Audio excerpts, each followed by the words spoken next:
Bem-vindos ao WW Especial. As eleições americanas são um acontecimento de tal magnitude que vale a pena a gente dedicar o nosso programa a abordar alguns dos aspectos específicos. O programa passado, nós dedicamos às questões mais temáticas de transformações sociais, culturais e políticas que ajudam a gente a entender a eleição de Donald Trump, ou reeleição, como vocês quiserem. Neste programa, nós vamos tentar abordar algo um pouquinho mais fechado do ponto de vista do foco, sem perder de vista, evidentemente, todos os fatores que ajudam a gente a, digamos, digerir esse enorme acontecimento político. Estou me referindo especificamente ao papel de redes sociais e também à capacidade das ferramentas tradicionais de aferição de opinião pública, de entender e de captar o que está acontecendo. Por isso, esse título que está aí embaixo, As Redes Sociais na Vitória de Donald Trump. 3, como sempre, são os participantes na nossa roda.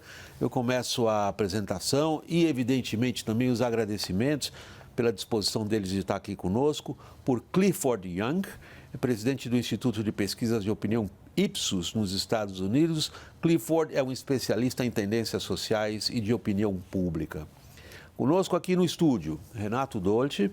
Ele é cientista político, mestre em economia, diretor de dados e analytics da TimeLens. Renato é especialista em ciência de dados e transformação digital. E também aqui conosco no estúdio, na Avenida Paulista, em São Paulo, Andrei Roman, doutor e mestre em ciência política pela Harvard University, cientista de dados e CEO do Instituto Atlas Intel. Clifford, nós tivemos oportunidade em várias ocasiões de examinar alguns dos itens que foram relevantes na campanha eleitoral, na eleição, na formação do voto. Agora, eu queria ver você como especialista que é em captar e analisar dados empíricos do eleitorado, qual foi o peso de redes sociais na formação do voto? Eu acho que de forma importante. Se você pensar sobre redes sociais como mídia de forma geral, os Estados Unidos da América hoje em dia vive em bolhas, em mundos diferentes, assim, que tem narrativas bem diferentes.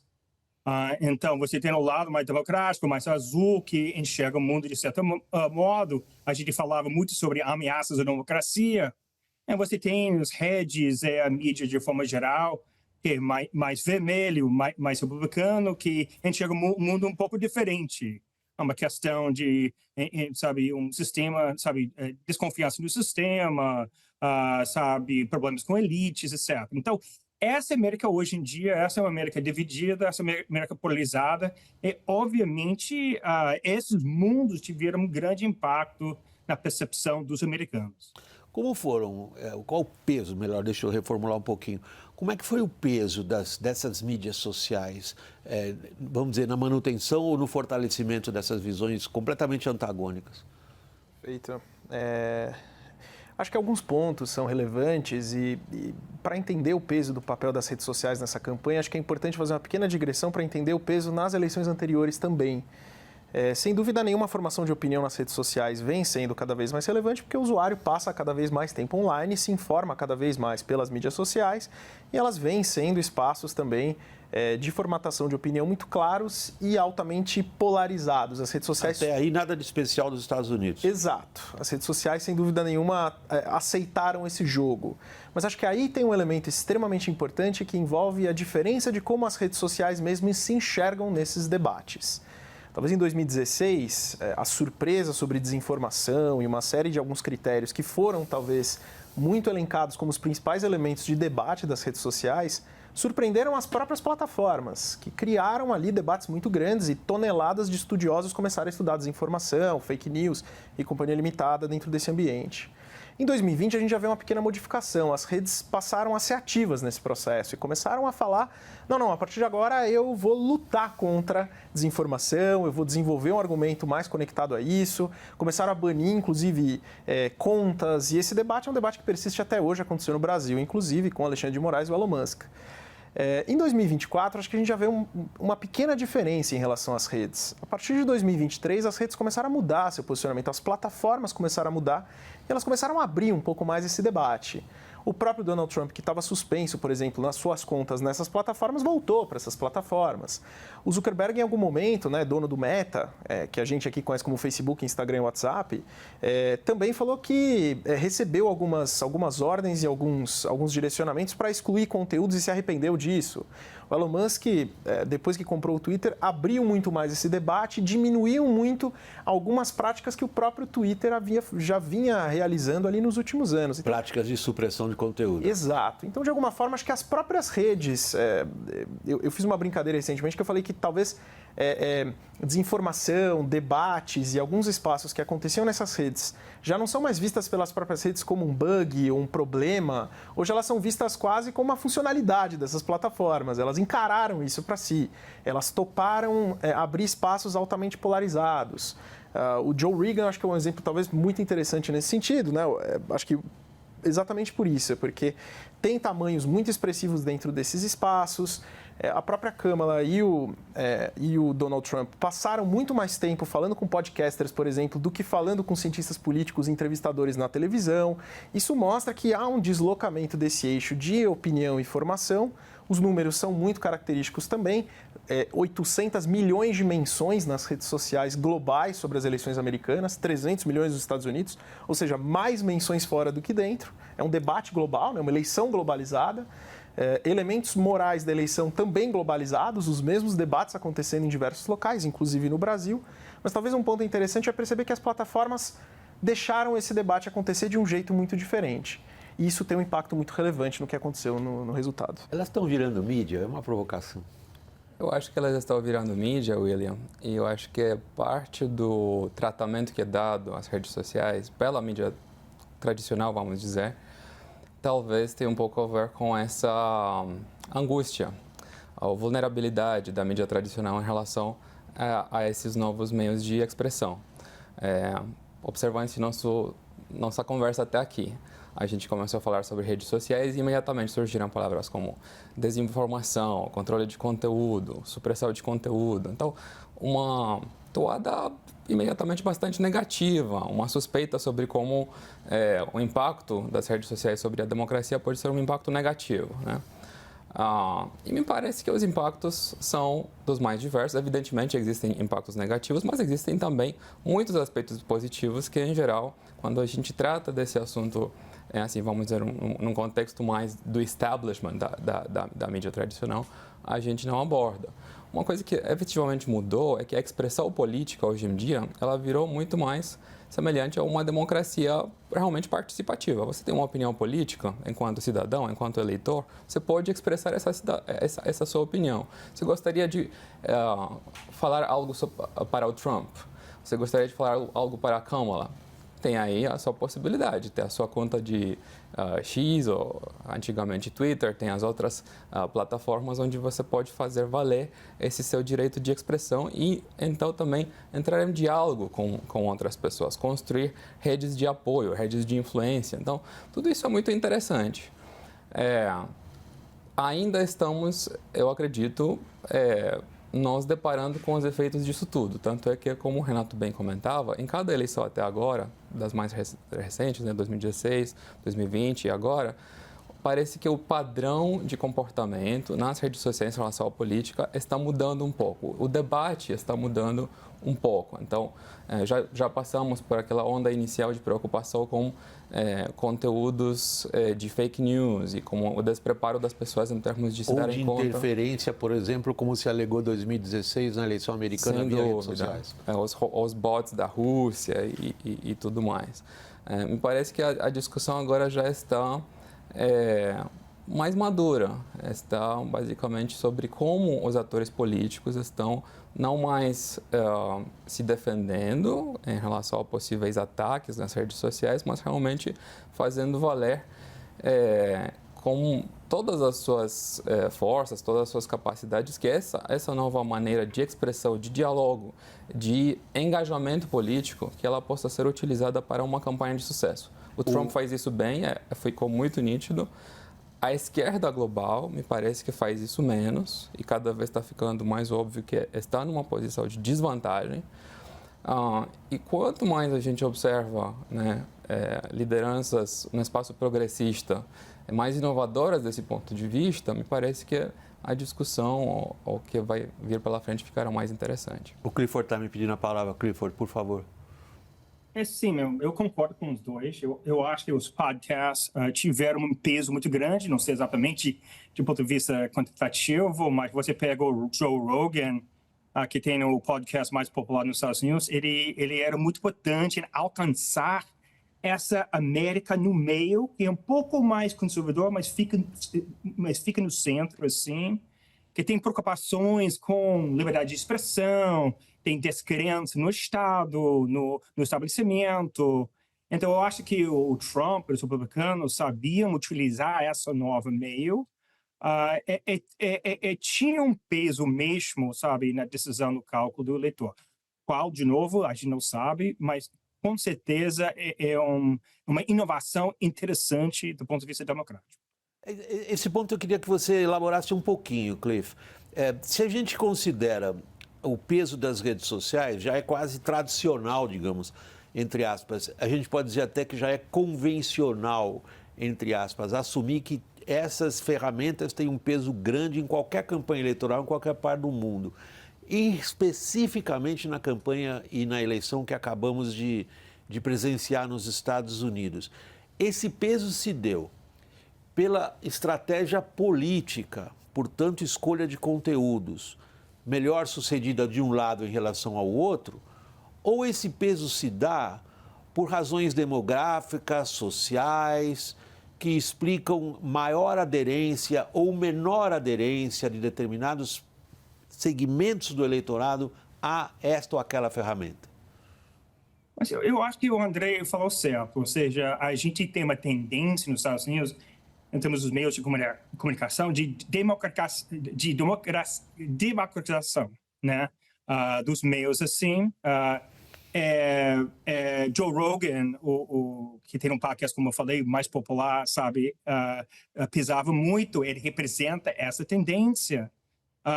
Então, eu acho que tem muito mais a ver com uma inovação que está acontecendo fora da política, você tem essa surgimento popular em termos dos meios de comunicação, que é mais fiel, sabe, à população americana, assim, muito mais do que um lado ou outro lado fazendo coisa de própria conta.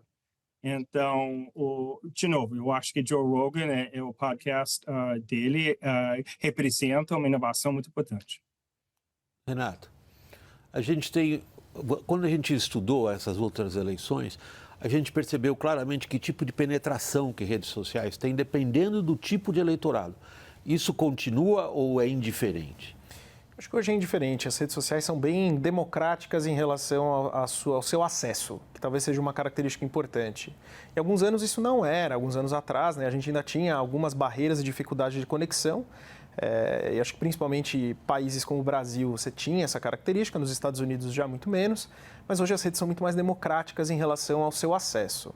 Acho que talvez um ponto importante em relação às redes elas dão a capacidade de você conseguir se conectar a determinados tipos de conteúdo, mas um debate que sempre precisa ser realizado em relação a elas é que esses elementos de acesso e o que você recebe também tem lógicas algorítmicas e séries conectadas a como você vai receber, o que você vai receber, por que você vai receber. E esses são elementos que, de alguma forma, também ajudam muito a formatar a opinião do eleitorado. Então, o debate, sem dúvida, das redes sociais aparece com uma conotação mais negativa de saída, exatamente pelo fato de que não é um ambiente exclusivamente desconectado de alguns propósitos característicos. Não estou dizendo que esses propósitos sejam políticos ou que eles tenham uma ideologia muito clara, como existem algumas tentativas de críticas em relação às redes. Então, essa rede é mais democrática, essa rede é mais republicana. Acho que a lógica algorítmica, ela de fato tem uma capacidade muito grande de me direcionar mais conteúdo. Se eu tenho uma tendência política mais ligada ao elemento A, eu vou receber mais conteúdo do elemento A. Isso tem uma conexão matemática técnica, não tem necessariamente uma conexão ideológica. Esse é um ponto importante porque isso invariavelmente também vai metralhando na cabeça daquele eleitor determinado tipo de conteúdo e vai sim formatando posição em relação à visão de mundo que ele tem. Você está indo ao cerne da questão. porque a crítica intelectual mais recente, da qual eu tomei conhecimento, vocês são melhor informados do que eu nisso, me corrigirão se eu estiver defasado, é desse recente livro do Harari, Nexus.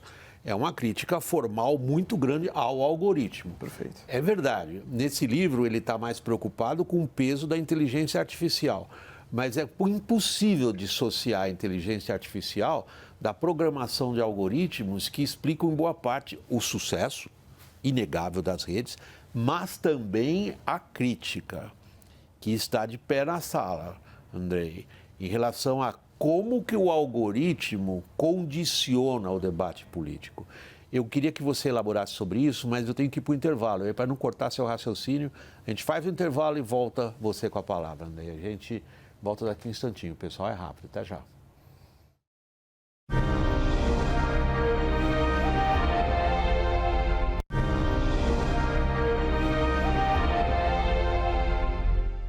De volta no intervalo, WW especial. Eu vou reformular a pergunta de maneira brutal. O algoritmo ajuda a entender a vitória deste ou daquele candidato, no caso dos Estados Unidos de Donald Trump? William, neste caso específico, eu diria que não. Eu diria que não pela magnitude da vitória do Trump. Trump não venceu apenas no limite essa eleição. Ele venceu todos os estados pêndulo que ele poderia vencer. Ele venceu o voto popular. Ele conseguiu estabelecer também uma maioria do Partido Republicano no Senado e na Câmara dos Representantes. Todas as pesquisas que saíram depois da eleição também mostram que a imagem, a popularidade dele está subindo e, em contrapartida, dos líderes progressistas de esquerda está em queda. Então, me parece que é uma vitória política muito relevante demais para que a gente possa dizer que foi por conta de um algoritmo, até porque são vários. Pode ser que o Elon Musk, aí no limite, fazendo campanha para o Trump, tendo em mãos o algoritmo de recomendação do Twitter, pode ser que ele tenha tentado ajudar. Tenho poucas dúvidas de que o Elon Musk tenha tentado ajudar, mas não diria que isso foi, o impacto mais relevante ou que definiu a eleição, porque não existe apenas uma rede social, porque não existe apenas um algoritmo e porque a política se compõe de muitos fatores cumulativos que levam para um resultado.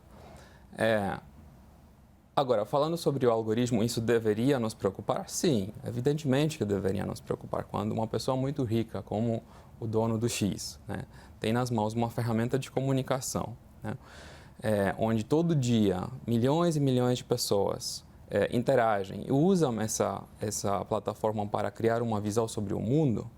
Então, qualquer tipo de viés, né, no algoritmo de recomendação para um ou outro lado, né, tem um impacto que me parece relevante. Se subitamente no X, nos feeds das pessoas, aparecem muito mais conteúdos conservadores, com uma certa pauta ideológica, né, evidentemente, isso pode ter um impacto. A gente deveria ter uma certa reserva em termos de entender qual é o impacto, a magnitude do impacto, né?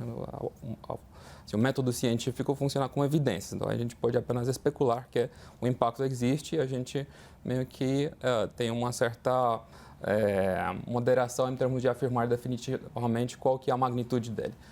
Mas a preocupação, ela deveria existir. E o que a gente está vendo sistematicamente no mundo ocidental, William, do meu ponto de vista, é que governo de direita e de esquerda, uns depois dos outros, nos Estados Unidos, na Europa, na América Latina, nas maiores democracias, vem fazendo absolutamente nada, mas nada de relevante neste espaço, em termos de entender como a regulação deveria acontecer para que a gente possa garantir que as redes sociais contribuem e não erodem a democracia. Levem à erosão. Que não levem à erosão da democracia. Isso é algo que, sistematicamente, eu não vejo uma ação propositiva mesmo. Sempre fica naquele fla-flu, a direita quer mais desregulação, a esquerda quer regular tudo e censurar. E não é por esse caminho. A gente deveria realmente entender como, no mundo democrático, a caixa preta dessas plataformas, né, esses algoritmos de recomendação, como que eles podem ser realmente analisados com maior transparência e com controle justamente do quê? da opinião popular das massas de cidadãos que compõem nossa democracia. Porque, ao não ser assim, cada vez mais a gente vai ver o mundo piorar. A gente tem inteligência artificial, as pessoas vão interagir cada vez mais com máquina e não com humanos. Cada vez mais esses conteúdos inautênticos vão ser produzidos com tamanha qualidade em todos os meios, né? Vídeo, né? Cada vez mais a gente não está conseguindo reproduzir. Deixa eu só separar o que você colocou, que são dois aspectos muito profundos, muito relevantes. O primeiro fala ao meu velho coração repórter, e eu tenho que tirar o meu bias, tenho que tirar minhas próprias paixões individuais, da minha biografia, da minha análise. Claro que eu fico muito satisfeito em ouvir o que você disse, porque você está dentro da linha clássica do jornalismo e ciência política, que foi consagrado num livro lançado há mais ou menos uns 15 anos, chamado A Vingança da Geografia, Revenge of Geography, que diz o seguinte: se todos nós entendemos que as revoltas árabes, ali por volta de 2010, 2011, começaram do mesmo jeito, pelas redes sociais, e acabaram todas, cada um de uma maneira, nós estamos, na verdade, constatando que as redes sociais têm uma força, mas que o que é determinante são as condições históricas, e aí o termo geografia, na verdade, abrange isso. As condições históricas e locais é que determinam qual é qual é o caminho que cada evento político vai adotar. Para jornalista velho como eu, isso é um clássico. Porque a gente volta para os fatores mais convencionais da análise política, que são as transformações sociais, o conjunto de valores, os princípios, as instituições e a situação local de uma sociedade. Esse é um lado. O outro lado que você colocou, que é igualmente muito rico, André, tem a ver com a capacidade que a gente tem ou não de enfrentar essa mudança tecnológica. Eu queria abordar o primeiro com o Cliff agora, chamando a atenção para algo que eu li agora, nos últimos dias, na imprensa americana, sobre a enorme perda que os democratas tiveram, por exemplo, em Nova York, em alguns dos distritos do Congresso, onde se deu a disputa pelos deputados, por exemplo, onde a diferença deles para os republicanos foi de tal forma brutal que a gente pergunta, e aí a pergunta específica a você, profissional disso: quem mede formação de voto e de opinião desta vez errou? É uma pergunta interessante. Vamos por partes, né? Então, eu acho que mediu bem teve problema também. Ou seja, se você pegar, sabe, as medidas globais de erro médio, essa eleição, tanto no nível nacional quanto no nível do estado pêndulo, teve empenho melhor do que a média. Aliás, se você pegar as últimas 17 eleições, sabe, o desempenho da indústria era melhor do que 8, mais ou menos igual, com 5 é pior do que 4. Ou seja, é um pouco em cima da média, vamos dizer. Tá? O problema é que esse erro foi sistemático. Tá? Esse erro foi sistemático contra Trump. Então, a indústria, sabe, mesmo empenhando bem, olhando para padrões globais, teve esse erro de forma sistemática. Tá? Aliás, alguns institutos empenharam muito bem, cravaram uma eleição. André, parabéns, teve um empenho muito bom. O problema com isso, mesmo com um empenho razoável, sabe, comparado com a média global, é credibilidade no sistema, né? Que nesse momento nós temos um contexto nos Estados Unidos onde você tem grande, sabe, parte ou parcela da população que não acredita, sabe, no sistema. Os posters a gente fazem parte desse sistema, né? Tendo um erro um pouco mais para um lado e não do outro, sabe, eu acho que enfraquece nossa credibilidade. Então, ou seja, eu acho que dentro dos padrões globais, ok. Eu acho que do ponto de vista sabe, como a gente fala em inglês, optics, ou, sabe, a imagem, a gente tem um problema por causa dessa viés. Bem-vindo ao clube, Cliff. Eu faço parte há mais tempo do que você, do clube das instituições tradicionais que perderam a credibilidade. Eu sou profissional, não fiz outra coisa na minha vida a não ser trabalhar em organizações de mídia profissionais privadas voltadas para o lucro, para a informação do público, cuja credibilidade foi para o ralo, para dizer de forma diplomática. Mas eu, por outro lado, como profissional, William, no meu CPF, não gosto de brigar com notícia, eu não gosto dessa notícia, mas ela está ali, não vou brigar com ela. Andrei, só um momentinho, eu passo logo para o Renato. O que explica as diferenças? Você foi parabenizado pelo Clifford agora, é bonito ver isso numa conversa dessas, dois profissionais consagrados, um conversando a respeito do que o outro faz. Por que um acerta o outro mais do que o outro, André? William, no nosso caso, realmente foi um ciclo eleitoral de grande sucesso. As pesquisas Atlas acertaram uma votação popular a nível nacional com um erro que provavelmente vai ser de 0,2% ou 0,3%. Então, muito, muito pequeno. Em todos os estados indicavam que o Trump ia vencer, quando se trata de estados pêndulo, e assim foi. E em todos os estados, o erro da previsão foi muito dentro da nossa margem de erro. A maioria dos nossos erros foi de menos de 1 ponto percentual e a margem de erro das pesquisas era de 3. Então, foi um desempenho do qual me orgulho muito, principalmente também porque existia a visão pelas pesquisas de que essa era uma eleição imprevisível ou muito acirrada, né? E a gente estava com uma perspectiva a partir dos nossos resultados de que era mais provável do que não que o colégio eleitoral ia ser um desfecho de lavada para o Trump, e é isso que aconteceu. Então, eu fico bastante feliz, acho que foi, em termos da trajetória da Atlas enquanto empresa, o melhor ciclo eleitoral até agora, dentro de um dos contextos mais polêmicos, justamente porque nossas pesquisas divergiam da média ou do consenso. Por que isso aconteceu? Acho que tem muito a ver com a primeira parte da nossa conversa. A primeira parte da nossa conversa foi tudo sobre a migração digital da política. As pessoas estão cada vez mais fazendo política, engajamento político acontecendo de uma maneira nova, nas redes sociais. Onde é que a Atlas recrutou, principalmente, os respondentes das nossas pesquisas neste ciclo eleitoral? Justamente em algumas redes sociais e por meio digital. Ou seja, a nossa metodologia, ela se adequou, me parece, a um novo modelo de comportamento político em eleições, enquanto as empresas tradicionais tiveram uma forte resistência em termos de fazer isso. E a ideia era, antes dessa eleição, e como quase todas as eleições que a Atlas cobriu ao longo dos últimos anos, sempre que o método Atlas justamente é pior, né, por conta de que é um método digital, porque ele vai subrepresentar aquelas pessoas que não estão na internet, que são mais velhas, que são menos educadas, que têm menos acesso à tecnologia.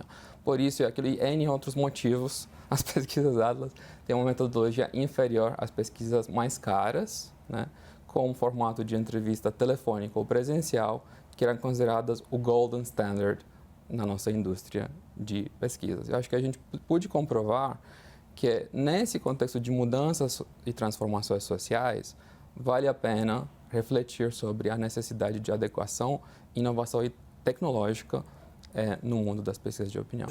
Renato, a gente vai ter que olhar agora só para o digital. Você responde assim que a gente voltar do intervalo. É um instantinho só o intervalo, pessoal, tá já.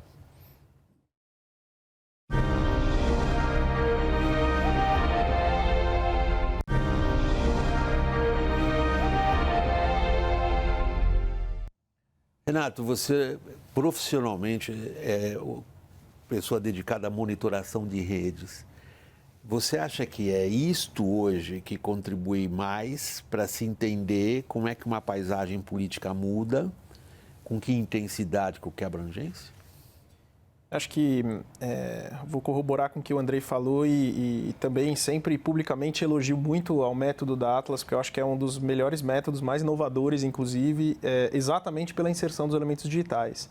Eu trabalho com digital exclusivamente, mas há 15 anos, e há 15 anos atrás eu estava que o digital ele não teria relevância, não tem relevância, porque de alguma forma você poderia se esconder por trás de avatares, que a gente chamava de hoje fakes, mas na época avatares. Então, muitas das discussões que o Andrei trouxe, acho que sempre foram muito imputadas, até por metodologias mais tradicionais, de considerar o digital um espaço irrelevante, menor, com menor capacidade de apreensão da realidade, principalmente da opinião pública. E, sem dúvida nenhuma, eu vejo complementaridade dentro desses ambientes. Eu trabalho com métodos digitais e faço calibrações eleitorais e uso ponderadores de pesquisa tradicionais em todos os meus métodos. E estimulo sempre os meus colegas que trabalham com pesquisa a fazer a mesma coisa e colocar seus ponderadores digitais, porque um pedaço muito expressivo da formatação da opinião, não só da forma como o eleitor apreende conteúdo, mas também como ele fala, como ele reporta, como ele expressa. Essa expressão ponderador digital, o que é? É compensar resultados em função de um critério, eu vou colocar aqui sem conotação negativa, tá? Em função de um critério subjetivo que você elaborou? Na verdade, acho que como o Andrei falou, de fato o digital ele ainda tem algumas zonas onde você não consegue capturar uma amostra exata da população. Pessoas com mais idade, crianças, obviamente não no caso eleitoral, mas em pesquisas de mercado você vai encontrar alguns substratos e setores que são subrepresentados, ou que não emitem opinião, ou que você não consegue ter clareza. Então, quando a gente fala em ponderação, é exatamente cobrir metodologicamente espaços em que eles não serão representados dentro do ambiente digital. Ele tem superrepresentação em alguns espaços e subrepresentação em outros. E aí os métodos tradicionais são muito relevantes porque eles vão calibrando novamente as diferenças que estão postas. É fascinante essa questão, Renato. Eu queria passar para o Clifford pelo seguinte. Clifford, se a gente considera alguns métodos estabelecidos, consagrados, por exemplo, de institutos de estatística como o brasileiro IBGE, no qual a gente estabelece segmentações por padrão de renda, a gente estabelece segmentações por religião, por classe social, por região do país, e a partir daí pode-se inferir este ou aquele comportamento político, esta ou aquela preferência, simpatia, apego a esse ou aquele valor. Isso está deixando de ser relevante ao se tentar entender critérios de formação de voto? Não, são importantes. Você começa ali, você começa com um perfil de padrão de ouro, perfil demográfico, normalmente consenso, ou um equivalente do censo em um país determinado. É importantíssimo assim. Eu acho que nós temos que, entender um pouco mais o contexto, onde, Atlas teve seu desempenho. A política em si tá enfraquecendo as metodologias tradicionais, tá? Porque você tem um segmento da população que antigamente não votava, não participava em nada, não queria, nem olhar para a política. E marcas como Trump, ou Bolsonaro, ou Erdogan, ou Le Pen, estão atraindo, essas pessoas, no mundo do eleitor, assim. O que André, era minha tese, aliás, André, que você estava recrutando de forma diferenciada, assim. O que metodologias assim, você consegue ir para onde ficam essas pessoas difíceis a acharem e pegar essas pessoas.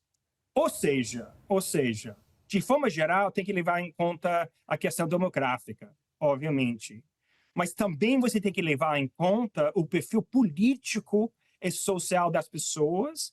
E nós temos um perfil único hoje em dia que é difícil captar com metodologias novas e, portanto, a indústria tem que inovar. Deixa eu ver um ponto de mérito agora, que vocês trataram em boa medida como profissionais que são desse campo, e a audiência deve estar perguntando, beleza, eles estão me dizendo que régua que eles usam, eles estão me dizendo que espectrômetro que eles empregam, qual é o microscópio que eles usam para isso ou para aquilo, mas agora vamos falar do objeto que vocês estão tratando. Vamos falar do mérito, da formação política do eleitorado americano. A gente constatou, e isso me parece ser um consenso entre os analistas e entre vocês também que fazem pesquisa, que Trump conseguiu formar uma coligação multiétnica, multirracial, com uma abrangência muito maior em termos de segmentos de renda e até de educação do que se esperava que acontecesse. Isso é duradouro, André? Potencialmente. Não vejo por que não seria. Ao longo de 3 campanhas, existe uma tendência onde ele cada vez mais penetra melhor esses segmentos de minorias que antigamente eram sob hegemonia dos democratas. Os negros nunca antes votaram tanto num candidato republicano à presidência quanto nesta eleição. Os latinos nunca antes votaram tanto. Provavelmente, se a gente for ver imigrantes de primeira geração, pessoas mais pobres, né? Provavelmente, se a gente for ver até, eu diria, até no segmento mais rico, eu acredito que tem alguma mudança de percepção, visto que todos esses bilionários que estão agora ao redor do Trump, eu não vi eles em eleições anteriores e agora estão aí junto com ele. Então, é realmente uma coligação inesperada em termos de diversidade, né? Em termos de qual diferente são as pessoas ao redor dele. Tem a Tulsi Gabbard, que vai ser provavelmente uma nomeação nos próximos dias, provavelmente algo no setor de inteligência americano, que participou como contendente nas primárias democratas de uma eleição presidencial. Ela saiu basicamente aí do espectro democrata para apoiar o Trump.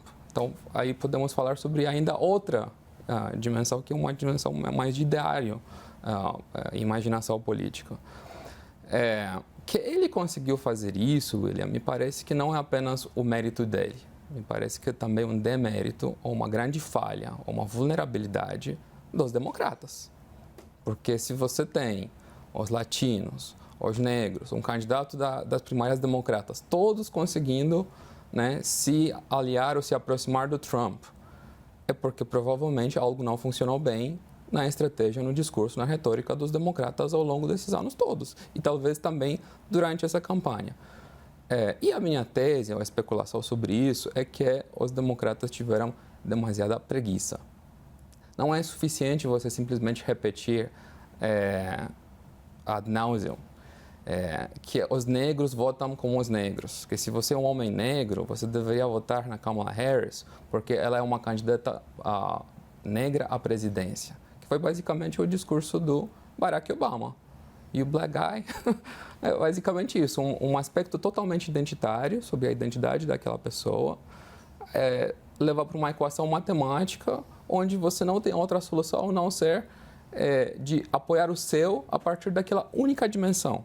Mas bem, acontece que, assim, os negros, os latinos, assim, tem esse elemento de identidade que continua sendo muito relevante. O Trump cometeu talvez um erro, foi um comediante dentro de um grande evento de campanha que conseguiu difamar ou insultar a ilha de Puerto Rico.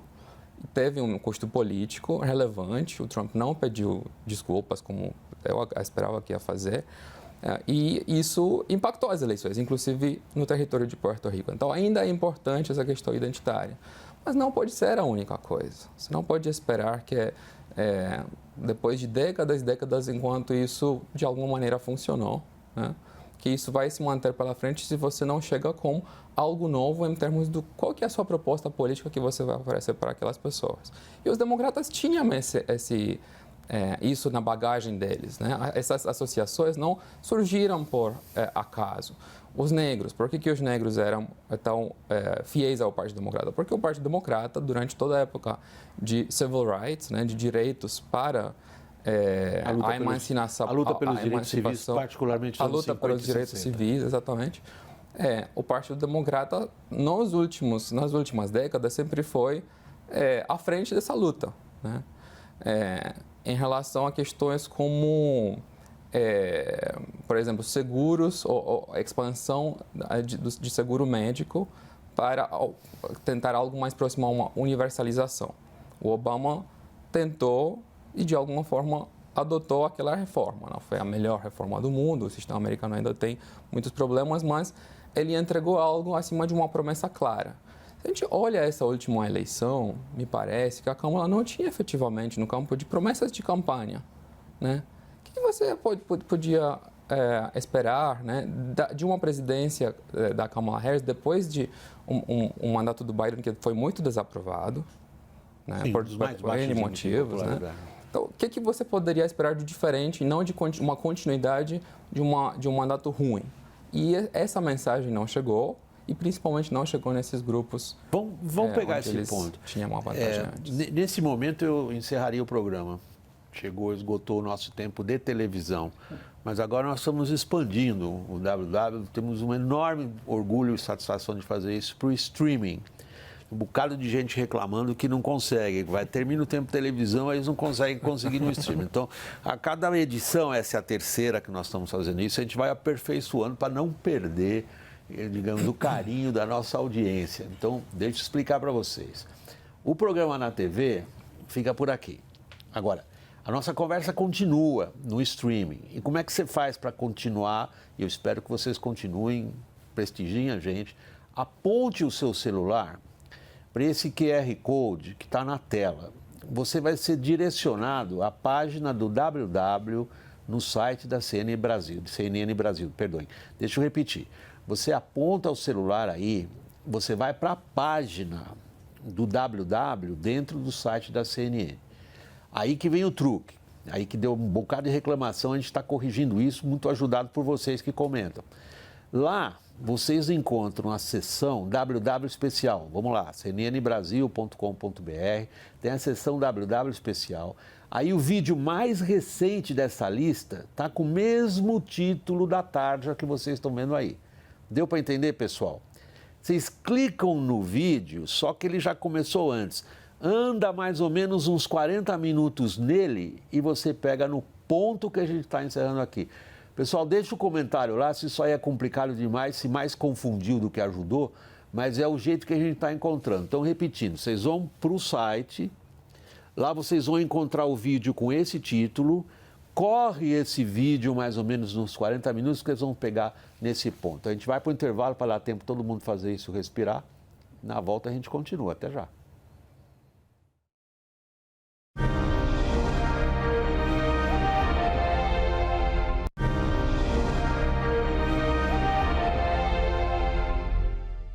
WW de volta do intervalo agora só no streaming. Renato, as redes sociais indicam para você no monitoramento, assim, o olho que você joga neles, sobre digamos, a consistência dessa enorme coligação que se formou e deu a vitória ao Trump? Eu acho que o Andrei tocou num ponto importante, que é, primeiro, essa consistência tem uma conexão muito mais forte. E eu acho que isso, inclusive, os dados das redes sociais mostram com relativa clareza. Tem uma conexão mais forte com a falta de respostas que o campo progressista não conseguiu trazer. Inclusive, isso dito pelos próprios progressistas nas redes sociais. Boa parte do eleitorado democrata tocou em determinados pontos durante a eleição inteira que não eram falados pelas campanhas oficiais. Esse é um elemento, para mim, bastante importante, que mostra, de alguma forma, uma certa desconexão entre ouvir e falar, né? É até difícil a gente imaginar um candidato como o Trump, que tem essa característica muito faladora, é um cara muito ativo nesse processo, que ele estivesse ouvindo tanto. Mas, sem dúvida nenhuma, ouviu muito melhor, porque teve a capacidade de se conectar com temáticas e questões que eram muito caras aos eleitores nos Estados Unidos.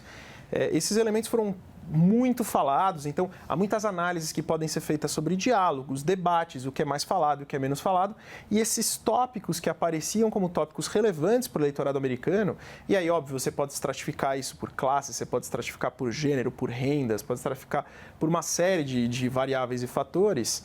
Esses assuntos foram cobertos e abordados de uma forma muito mais conectada com as críticas que eram realizadas do que necessariamente em relação ao Partido Democrata. Elementos como inflação apareciam muito nos dois campos, nos dois polos ideológicos. Economia aparecia como a principal preocupação, inclusive entre os democratas também. Questões relacionadas à segurança. Imigração também era um ponto dos democratas, não era exclusivamente um ponto dos republicanos. A gente tem o hábito de colocar em polos ideológicos esses assuntos que apareciam de fato em dois ambientes, óbvio, com perspectivas, com lógicas, com retratos diferentes, mas eram assuntos de preocupação.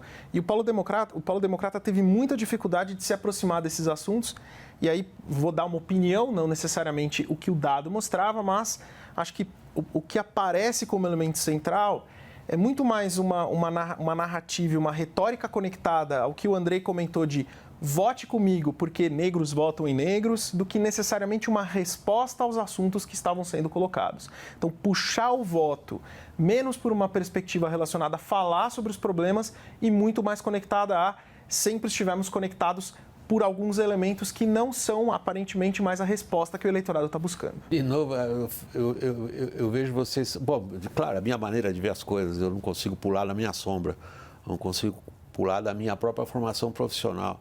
Quer dizer, eu leio um pouco o que você diz, dizendo o seguinte: grupos identitários são construções teóricas, não são elementos da realidade.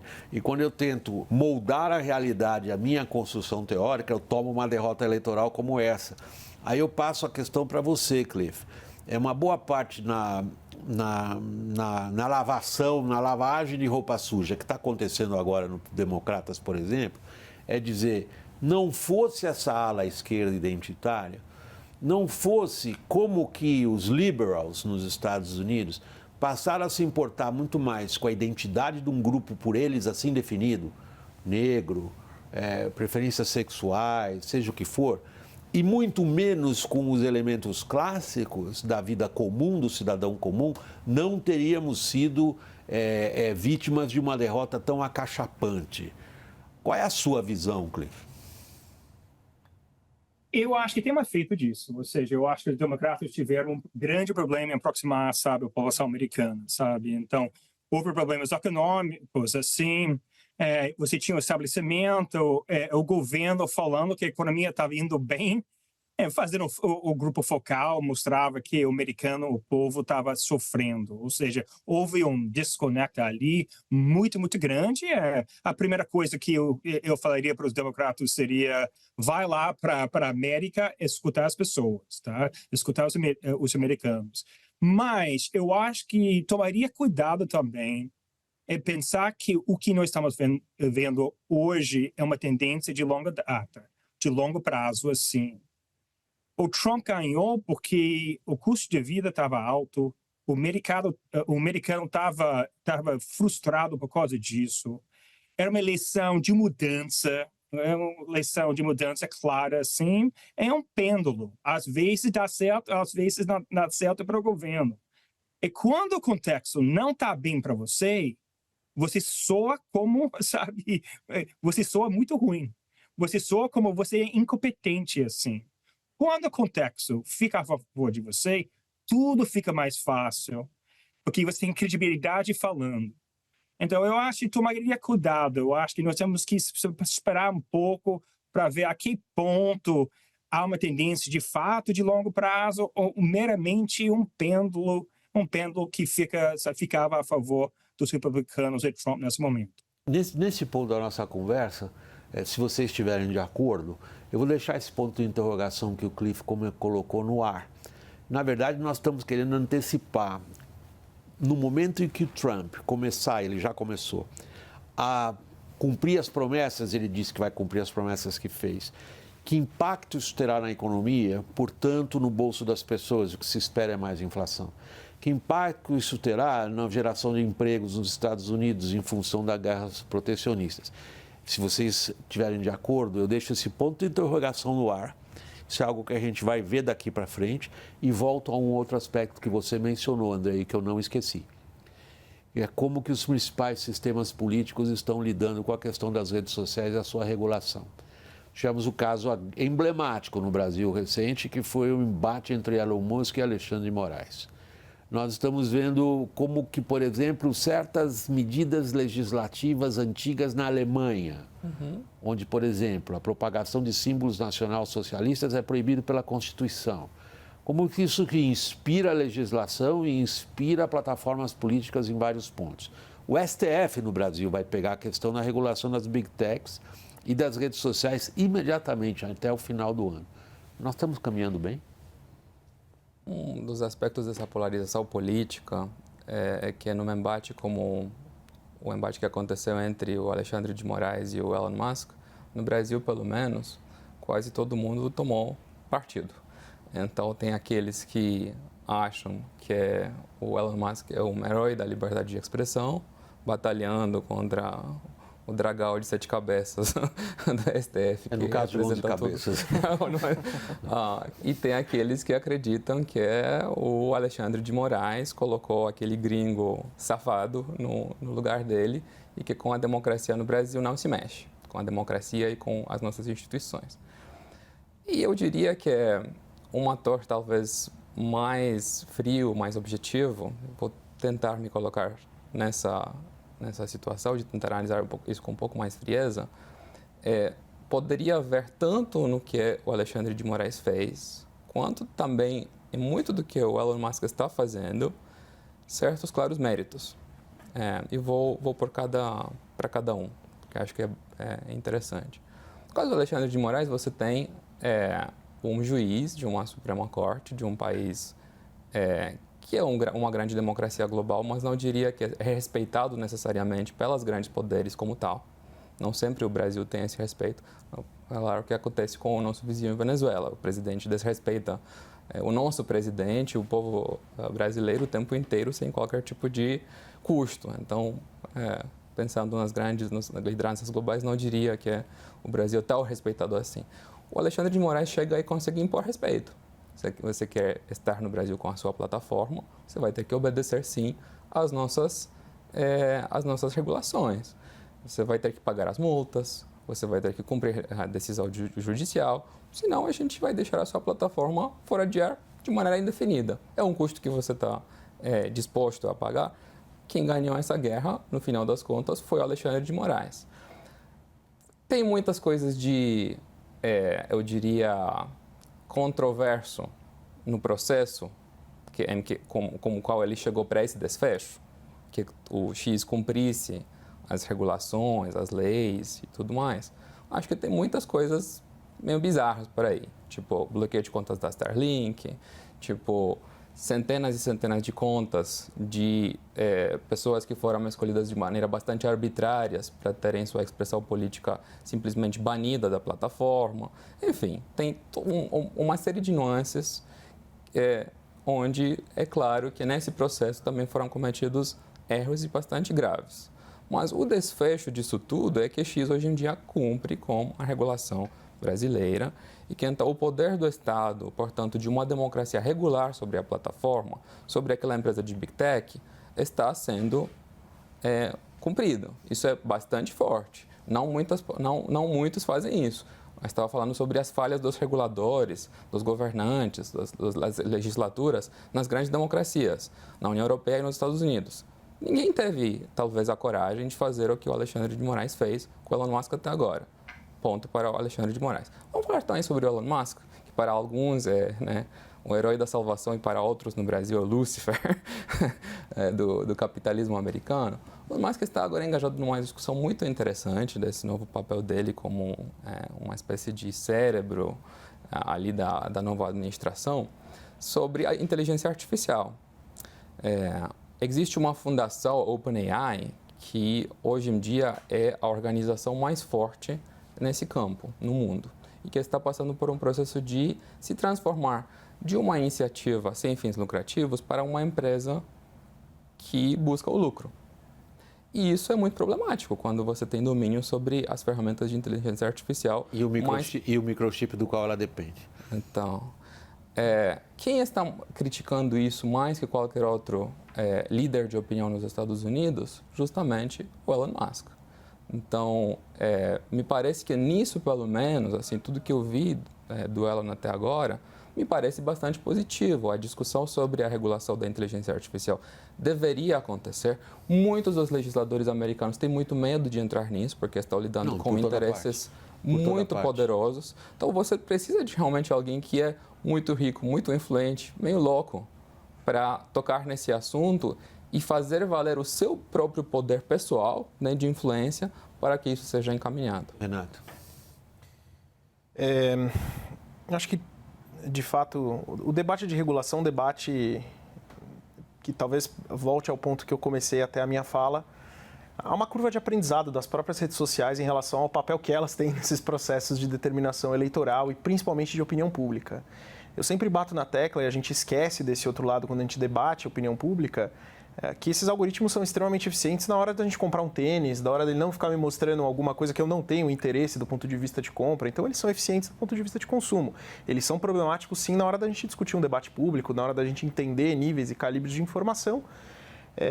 E o impacto desse negócio é um impacto bastante expressivo, né? Acho que o Elon Musk talvez seja esse exemplo. E quando a gente olha, inclusive, o papel que ele tem um papel meio dono de plataforma e um papel meio personalidade pública também muito relevante nessa própria eleição, né? A plataforma dele, da qual ele é o dono, foi muito relevante nesses debates. Se a gente pegar os maiores alcances, inclusive, da eleição americana, o segundo e o terceiro maior alcance do ponto de vista de repercussão foi o próprio Elon Musk participando do comício do Donald Trump ou fazendo a entrevista que ele fez no X com o Donald Trump. Então, ele teve uma relevância muito grande. O Elon Musk teve mais relevância que a Taylor Swift, por exemplo, do lado dos democratas. Ele foi 30% maior do que ela, inclusive. Isso mostra a relevância e o peso que ele tem, né? E de um lado, peso de dono de um veículo, né? O X se coloca, inclusive, nessa posição, vem se colocando cada vez mais. O próprio Elon Musk fala isso dentro do veículo, assim como também o seu papel hoje como uma pessoa que está alocada em debates públicos. Ele está alocado no debate público em relação a Alexandre de Moraes. Na Venezuela também falou muito, foi muito ativo em relação a esse processo eleitoral na Venezuela. Hoje o Elon Musk debate esses assuntos publicamente, debate também, inclusive, e estava sentado do lado do eleito presidente Trump na conversa do presidente Trump com o presidente da Ucrânia, o Zelensky, a quem o Musk, no começo da guerra, ajudou muito com sistemas de Starlink, que inclusive falou que vai continuar. Então, me parece que ele tem um papel hoje que extravasa o X, extravasa a administração americana, extravasa a sua própria relevância como a personalidade pública, um dos homens mais ricos do mundo. Ele se coloca ele é difícil de ser analisado, inclusive, nesse contexto, porque ele é multifacetado. Vamos pegar ele como símbolo e passar a você, Cliff, essa questão final, você que vai encerrar o programa. Esse símbolo Elon Musk, o que significa? Do ponto de vista político, do ponto de vista da regulação e da atividade das plataformas? Eu queria falar um pouco sobre Elon Musk a respeito da opinião pública americana, tá?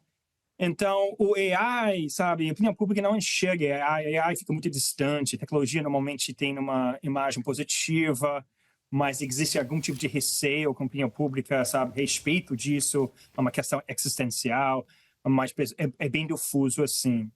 O que eu acho que impactou mais, seja, sabe, na eleição, mas seja de forma geral, é essa questão de liberdade de expressão, tá?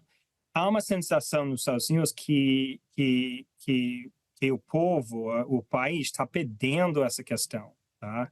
Onde você tem elite, você tem governo, você tem reguladores, etc., interferindo, não deixando o povo expressar, sabe, sua opinião de forma livre. O Elon Musk é muito importante assim.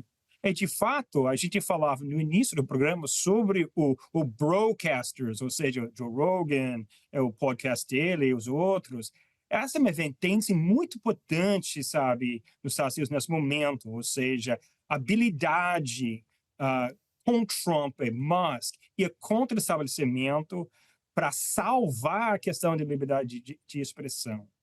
É importante, eu acho que o último ponto sabe, os Estados Unidos, sabe, no DNA, sabe, desse país, a questão de direitos civis, deixando cada um, sabe, do lado, assim, com opiniões e valores diferentes, assim, uma sociedade liberal no sentido antigo.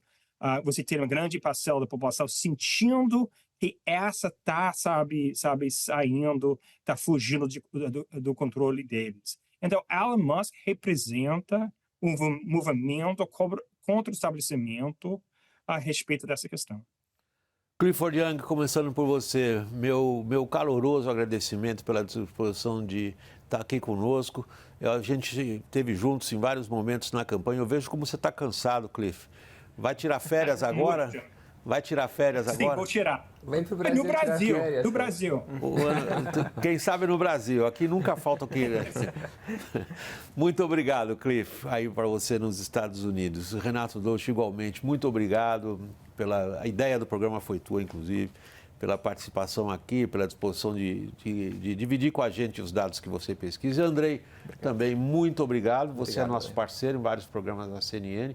Prazer tê-lo aqui a bordo no WW Especial. Obrigado também. Eu que agradeço.